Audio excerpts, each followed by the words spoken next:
Hi all. ரொம்பவே டேஸ்டியான எள்ளு பொடி சாதம் எப்படி செய்கிறதுன்ட்டு பார்க்கலாமா?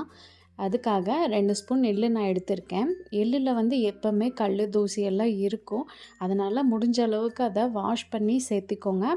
தென் 1/2 ஸ்பூன் சீரகம், 1/2 ஸ்பூன் மிளகு, 2 ஸ்பூன் கடலைப்பருப்பு, 2 ஸ்பூன் உளுத்தம்பருப்பு, தென் இது கூடவே ஒரு கொத்து கருவேப்பிலை, 2 வரமிளகாய் இதையும் எடுத்துக்கோங்க.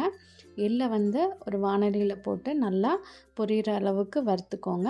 தென் நாம் எடுத்து வச்சுருக்கிற மிச்ச இன்க்ரீடியன்ட்ஸ் எல்லாத்தையுமே வந்து நீங்கள் ஒட்டுக்கா போட்டு நல்லா கலர் மாறுற அளவுக்கு வதக்கிக்கோங்க. நீங்கள் அதிகமான குவான்டிட்டியில் எடுக்கிறதா இருந்தால் தனித்தனியாக போட்டு வறுக்கணும். பட் இது நம்ம கம்மியான குவான்டிட்டி அப்படிங்கிறதுனால ஒட்டுக்கா போட்டுக்கலாம்.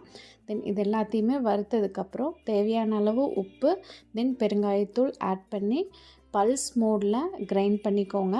நீங்கள் ஃபுல்லாக கிரைண்ட் பண்ணிங்கன்னா எண்ணெய் விட்டுரும். எள்ளு, கடலைக்கொட்டை இது எல்லாமே வந்து எண்ணெய் விட்டுரும். அதனால் நீங்கள் பல்ஸ் மோடில் அரைச்சி எடுத்துக்கோங்க.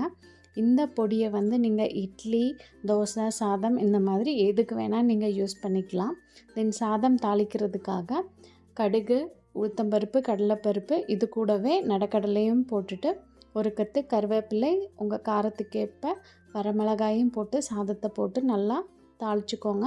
தென் இது கூடவே நாம் செஞ்சு வச்சுருக்கிற எள்ளு பொடியையும் ஆட் பண்ணி செஞ்சிங்கன்னா சூப்பரான எள்ளு பொடி சாதம் ரெடி.